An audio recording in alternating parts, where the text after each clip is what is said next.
प्रणाम पिताश्री। राम। रघुकुल सर्वश्रेष्ठ, अयोध्या के महाराज राजा दशरथ के चेहरे पर इस चिंता का क्या कारण है पिताश्री? क्या मुझसे कोई अपराध हुआ है? राम, हम रघुकुल के वंशज हैं। सत्यवादी महाराजा हरिश्चंद्र का रक्त हमारी शिराओं में दौड़ता है। हम उस परिपाटी के हैं जिस परिपाटी ने अपने प्रण के सम्मुख अपने प्राणों को न्यौछावर कर दिया है। राम, मुझे दुख इस बात का नहीं है कि कल भरत राज सिंहासन पर बैठेगा, क्योंकि मेरे लिए मेरे चारों पुत्र एक समान हैं। मुझे दुख इस बात का है कि राजघराने का सबसे बड़ा लड़का, सबसे बड़ा राजकुमार, जिसे कल राज सिंहासन पर बैठना था, वो वन की ठोकर खाएगा। इसमें दुख की क्या बात है पिताजी? महाराज राम बने या भरत बने, इसमें किसी प्रकार का भेद नहीं है। जिस तरह से एक पिता के लिए उसके सारे पुत्र समान होते हैं, उसी प्रकार से मेरे लिए मेरे सभी भाई एक समान हैं। तुम धन्य हो पुत्र, मेरा आशीर्वाद है। तुम रघुकुल के शीश पर नक्षत्र सा दीप्यमान रहो। विधान तुम्हारा मार्ग प्रशस्त करे। मेरा प्रणाम स्वीकार करें पिताजी।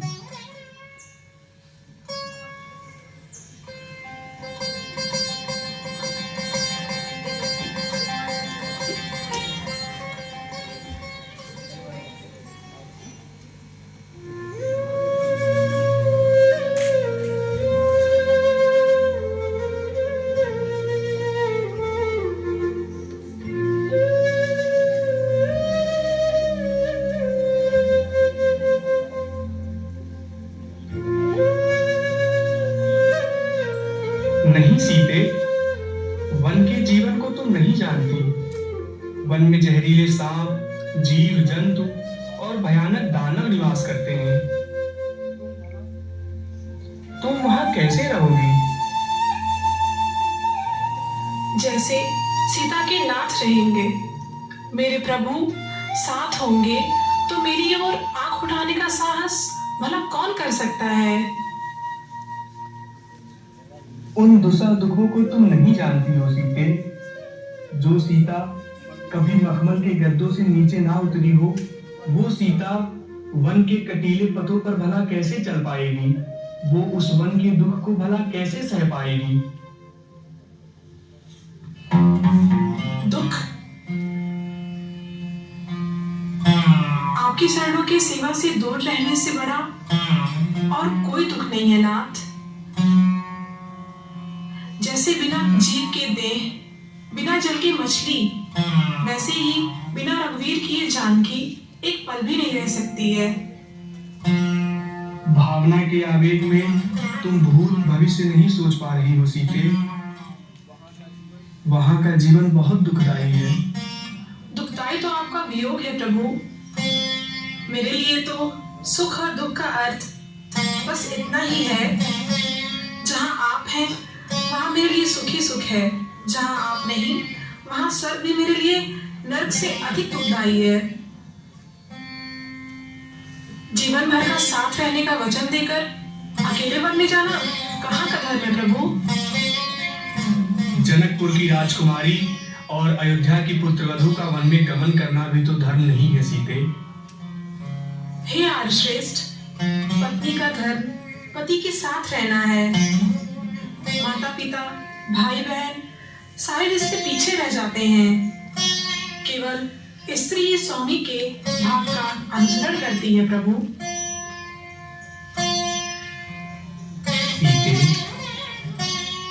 अगर तुम इतना हट कर रही हो तो मैं तुम्हें अपने साथ अवश्य ले चलूंगा।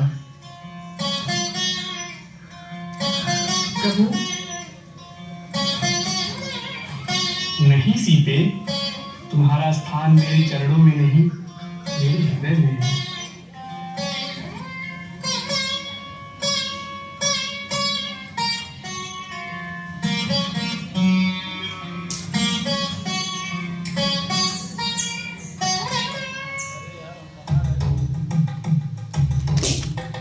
भैया भैया, जो मैं सुन रहा हूँ क्या वह सत्य है? माता कैकई और पिताजी ने आपको वनवास और उस भरत को सिंहासन दे दिया। मेरे रहते हुए आपके अधिकारों का हनन हो, ऐसा कदापि नहीं हो सकता।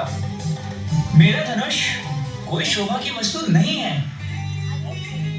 मैं इस धनुष से महाराज की चतुरंगिणी सेना का अकेले ही सामना कर सकता हूँ। धैर्य धरो लक्ष्मण, तुम किस अधिकार की बात करते हो? क्या राम और भारत में कोई भेद है? भैया, मैं कुछ भी नहीं जानता। नहीं लक्ष्मण, तुम यहीं रहकर माता पिता की सेवा करो और भैया भरत के साथ राजपाट में सहयोग करो। भैया, क्या आपने कभी सूर्य को पश्चिम से उगते देखा है? नहीं ना? तो भला लक्ष्मण आपसे अलग कैसे रह सकता है? तो तुम क्या चाहते हो लक्ष्मण? माताएं एक साथ दो दो पुत्रों का वियोग सहन करें? भैया, माताओं ने स्वयं कहा है, जहाँ तुम्हारे भैया राम है वही तुम्हारी अयोध्या है।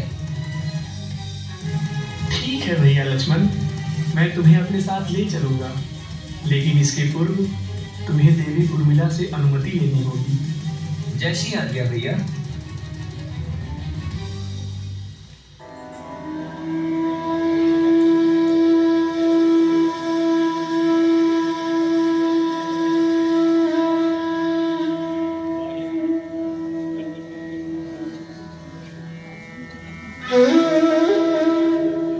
उर्मी, तुम इतनी उदास क्यों बैठी हो? उर्मी, मैंने निर्णय लिया है कि भैया राम और माता सीता के साथ वन गमन करूं। क्या? तो प्रभु मुझे भी अपने साथ ले चलिए।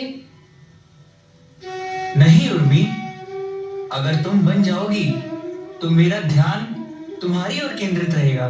फिर मैं भैया और भाभी की सेवा कैसे करूंगा? नहीं, आप ऐसा नहीं कर सकते।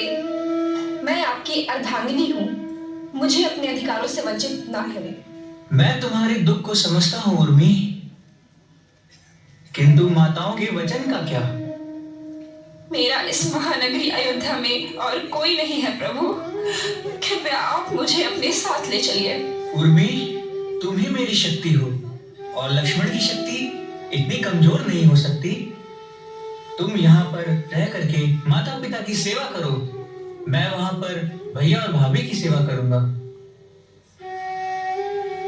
नाथ, अगर आपने अपने उर्मी के लिए यही सुनिश्चित किया है, तो मैं यहाँ रहकर अपने पत्नी धर्म तथा पुत्र वधु धर्म का पालन करूंगी।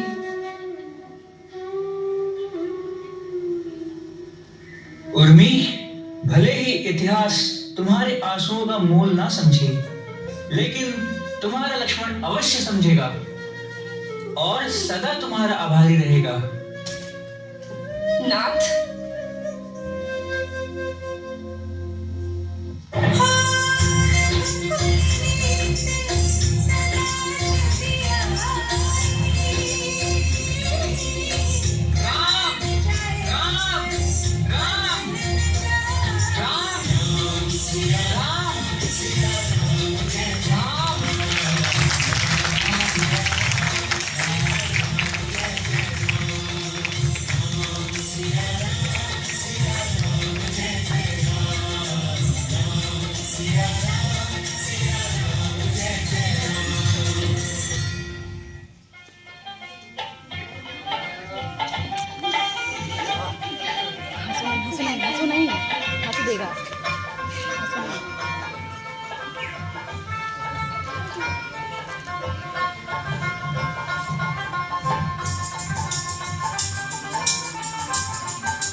महाराज की जय हो, महाराज की जय हो, महाराज की जय हो।